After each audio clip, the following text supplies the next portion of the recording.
Halo Sobat Bumi, jadi gimana nih kabarnya? Nah, kali ini BPF kembali memberikan tabungan pot untuk warga di Surabaya. Nah, sekarang kita berada di Kelurahan Kebraun, Kecamatan Karampilan. Nah, ini adalah tabungan pot ketiga yang kita bagikan di tahun ini Sobat. Kali ini kita membagikan 25 pohon tabungan pot. Jadi total penanaman pohon yang sudah berjalan tahun ini itu sebanyak 75 pohon tabungan pot dan 50 pohon trembesi. Banyak banget kan?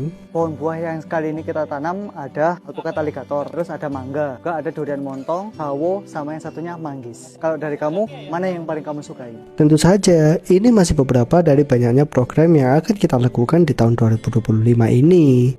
Jadi jangan ragu untuk ikut berkontribusi bersama BPF, karena meskipun hal itu kecil bagi kita, namun itu berarti sangat besar untuk mereka. Makanya mari kita terus melestarikan kebaikan Anda.